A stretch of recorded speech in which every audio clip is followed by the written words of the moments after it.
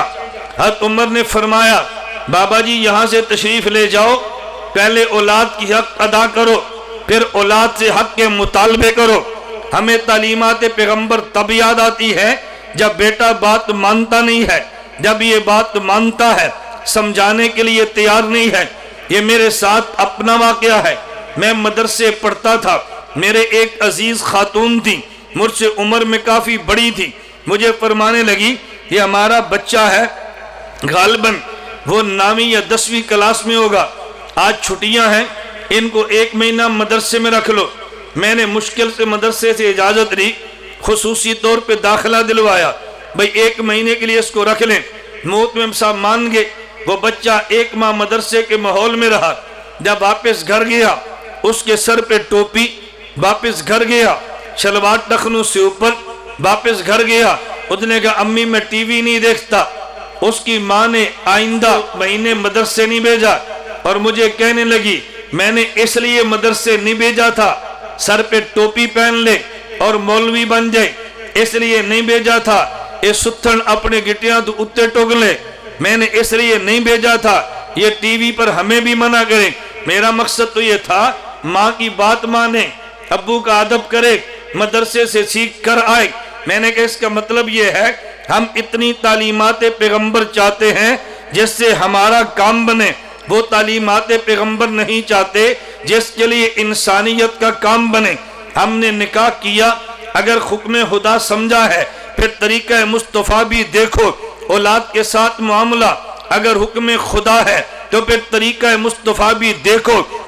ہم نے تجارت کرنی ہے، شریعت منع تو نہیں کرتی، فرق اتنا ہے ایک بندہ تجارت کرتا ہے میری ضرورت ہے، ایک بندہ تجارت کرتا ہے یہ میرے اللہ کا حکم ہے، تو جب یہ حکم خدا سمجھے گا تو پھر طریقہ مصطفیٰ کو بھی دیکھے گا، اور جب حکم خدا سمجھ کے طریقہ مصطفیٰ کے مطابق یہ تجارت کرتا ہے، آپ یقین فرمائیں میں بے ادبی نہ ہو تو یہ بات عرض کرتا ہوں، بعض فضائل تجار کے اللہ کے نبی نے وہ بیان فرمائے کہ بعض وہ فضائل علماء کے بھی نہیں ہیں، اتنے عجیب فضائل بیان فرمائے۔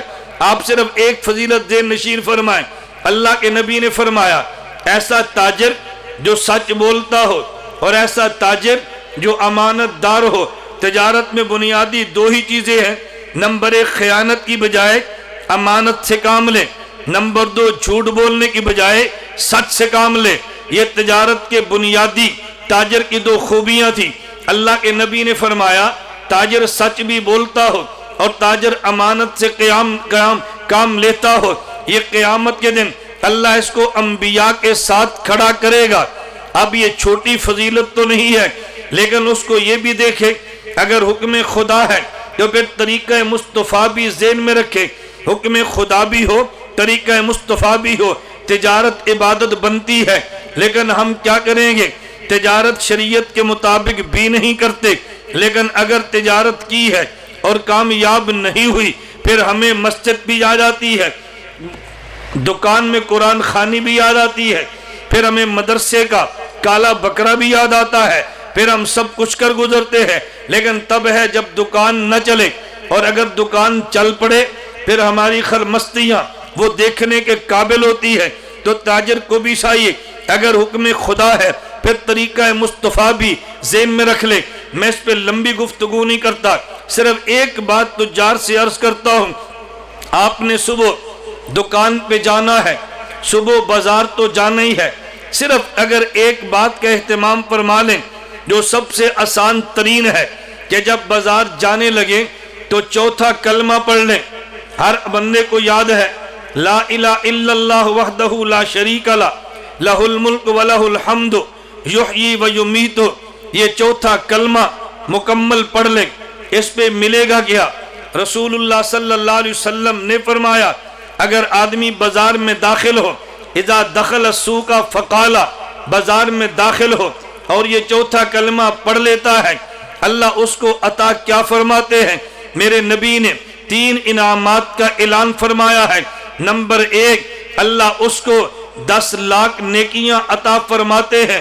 نمبر 2، وَمَحَا عَنْهُ أَلْفَ سَيِّئَةٍ، اللہ 10 لاکھ گناہ معاف فرما دیتے ہیں۔ وَرَفَعَ لَهُ أَلْفَ دَرَجَةٍ، اللہ 10 لاکھ اجر 10 لاکھ درجے عطا فرما دیتے ہیں۔ بتاؤ یہ کتنا آسان کام ہے۔ آدمی دکان پہ جائے اور چوتھا کلمہ پڑھ لے، 10 نیکیاں بھی ملی ہیں۔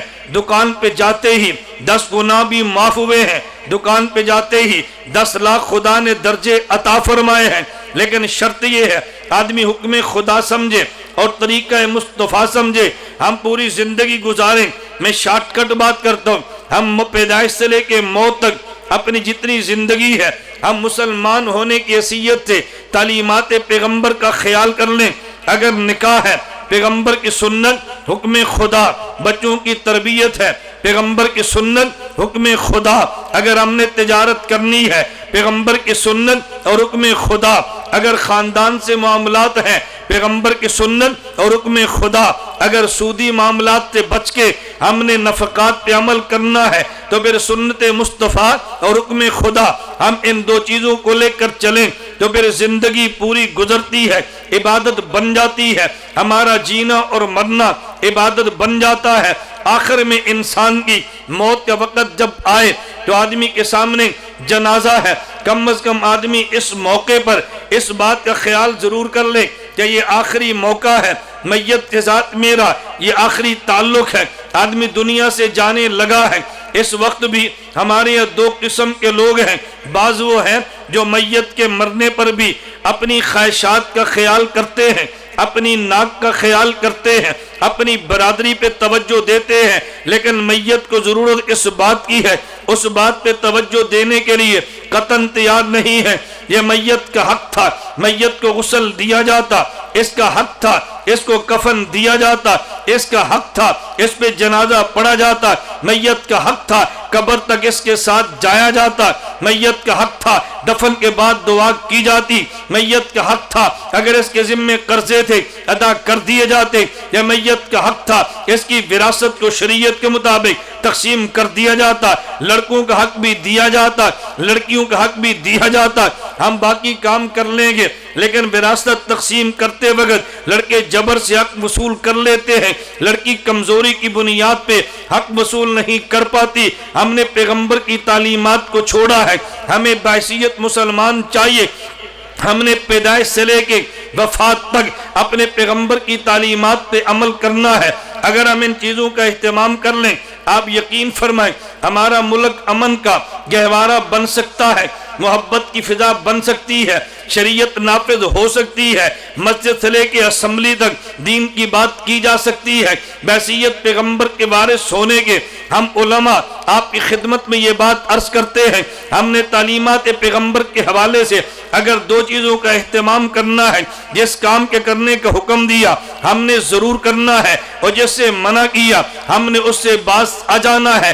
اس پہ یہ نہ دیکھیں میرا نقصان کتنا ہے، یہ نہ دیکھیں میرا نفع کتنا ہے، پیغمبر کی تعلیمات پہ چلتے رہیں۔ میرے پیغمبر نے جو تعلیمات دی ہے میں نے اس کے کچھ اشارے ذکر کیے ہیں، میں نے ہلکی ہلکی سی گفتگو کی ہے صرف بات کو سمیٹنے کے لیے۔ میں آخر میں صرف 2-3 باتیں، یہ تو عملی زندگی کے حوالے سے کی ہیں، آخر میں 2-3 باتیں میں نظریاتی حوالے سے کرنا چاہتا ہوں، کیونکہ شریعت میں 2 چیزیں بنیاد ہیں۔ نمبر 1 انسان کے عقائد بھی ہے، نمبر 2 انسان کے اعمال بھی ہے۔ ہم اعمال میں بھی تعلیمات پیغمبر کا خیال کریں، ہم نظریات میں بھی تعلیمات پیغمبر کا خیال کریں۔ تعلیمات پیغمبر میں پہلی چیز حضرت آدم سے لے کے حضور اکرم صلی اللہ علیہ وسلم تک ہم سارے انبیاء کو بلا تفریق مانتے ہیں، سارے نبیوں پہ ایمان لاتے ہیں، کسی ایک نبی کو مان کے دوسرے کا انکار نہیں کرتے، ہم سارے نبیوں کو مانتے ہیں، تمام انبیاء کی عزت کرتے ہیں،